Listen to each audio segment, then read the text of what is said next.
Hello everyone, so in this video we will take a look at the available datasets in Google Earth Engine, and also we will explore two ways of adding data layers onto this map right here you see at the bottom of the screen.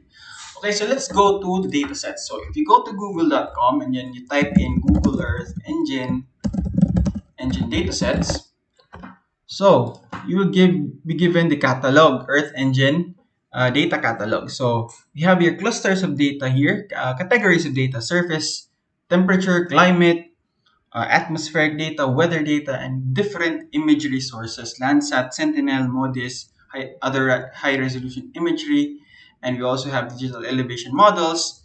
So it depends on what your research problem is, and it's a good idea to familiarize yourselves with all of the available data, so you can use it for your research, or you can come up with potential research ideas based on the available data here in Google Earth Engine.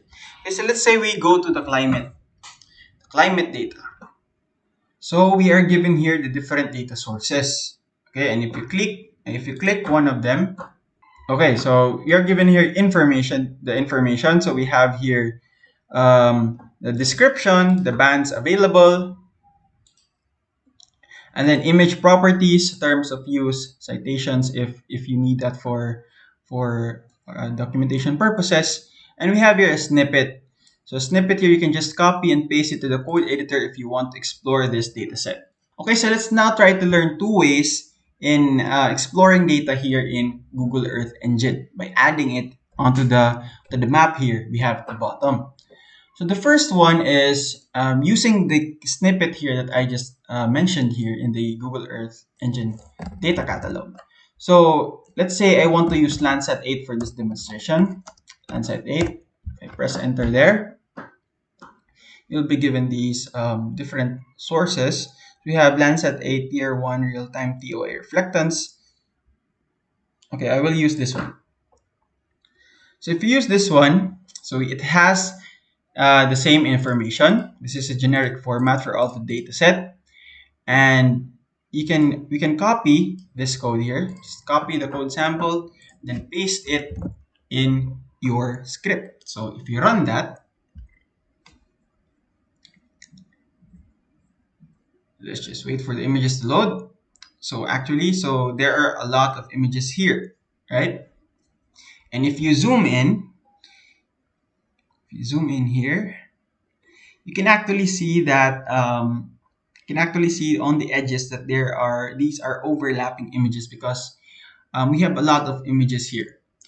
So let's try to dissect the code so that we know what's going on here. So so for the first line of code, we have a variable name, var dataset. Then we are assigning the image collection object there. And then in the second line of code, we have here a filter date.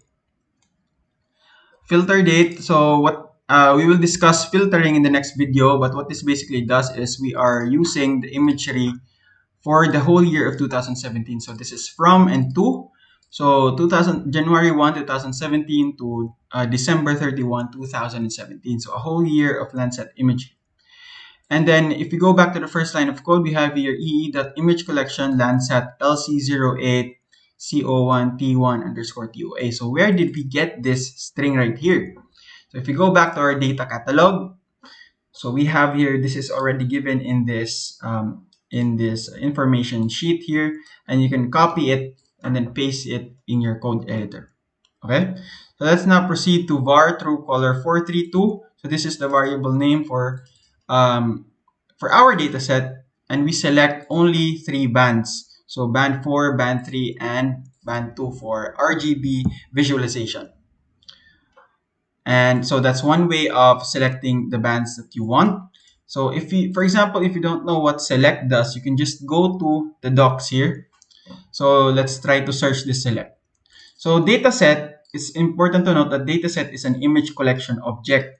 Now, if you go to the docs, you go to the image collection because it's an image collection object, and then you find select. Okay, selectors, names. Okay, so there you have it. So selectors, a list of names, regular expressions, and numeric indices specifying the bands to select. Okay, so we selected in a list data structure, band 4, band 3, and band 2. And then we have var true colors 432 vis. So we have the minimum and the maximum. So we will take a look at that later after going through all of the code. So map that set center. So 6.746 is actually the decimal degree of the longitude. And then we have here the latitude. And then finally, the last argument is the zoom.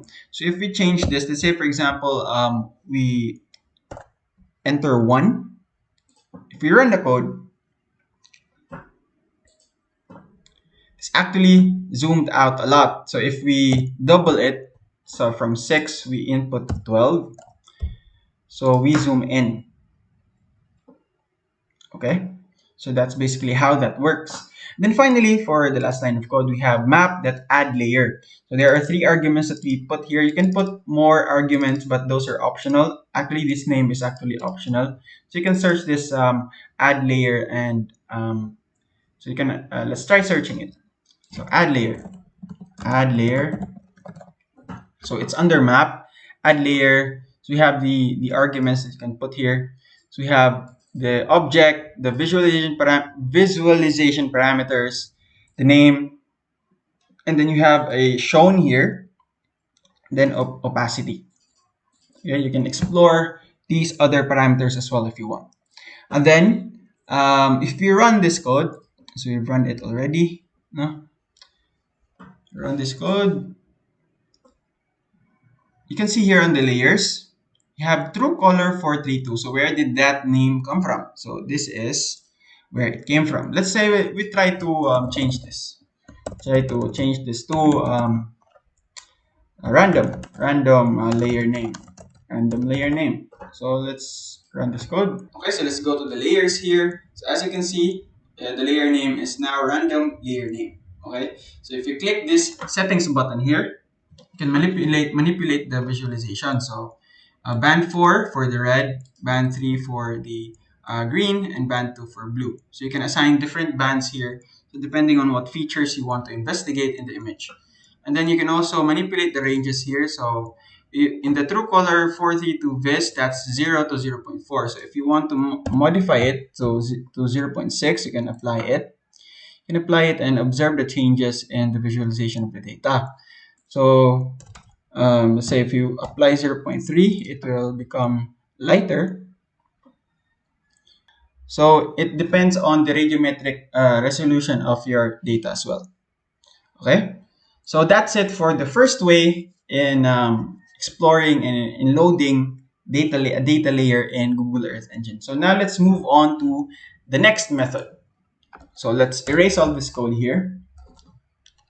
For the next method, let's use you search, instead of going to the catalog, you search it here in the search bar, Landsat 8. Okay, I want to use Landsat 8. Okay, so we have here USGS Landsat 8, Tier 1 TOA reflectance. So let's use this. So as you can see here on the lower right, we have import. So if you click that import, we have right here. So this piece of code here is automatically inserted. So let's just input a variable name. So I will put L8, and then if I press enter, we now have a variable name and the image collection is already assigned to L8. But take note that all of the L8 data here is all of the imagery of Landsat 8. So that's actually a lot of images. So you don't want to load that all at once because that will take a very long time. But let's try it for the sake of trying it. No? So map that add layer. So this is how you add a data layer, right? So this is the syntax, and you will know if you hit the right function name because it will turn purple. So let's say we load our L8 here right away. So see if you run this code, what happens.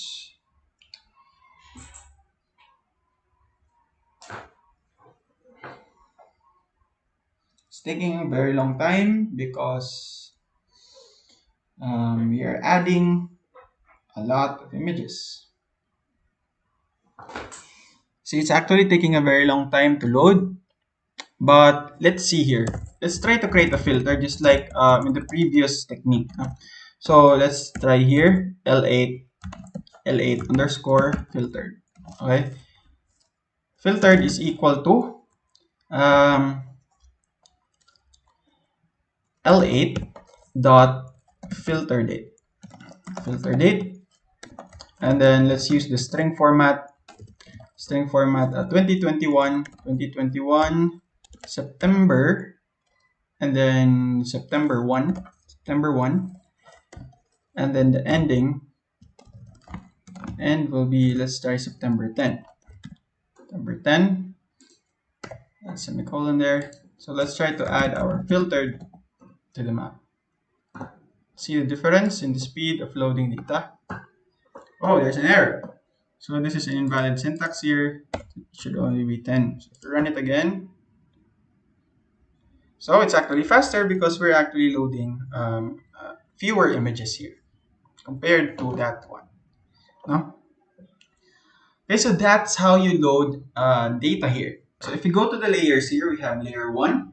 And if we go to the settings, and if we change this to band 4, I don't know why it's appearing there, maybe. So band 3 and band 2, and then we apply it. Let's see what happens. Okay, so it's still quite dark, but if we change these parameters, let's say 0.4, just like what we used in earlier method, you can see here the RGB colors popping up.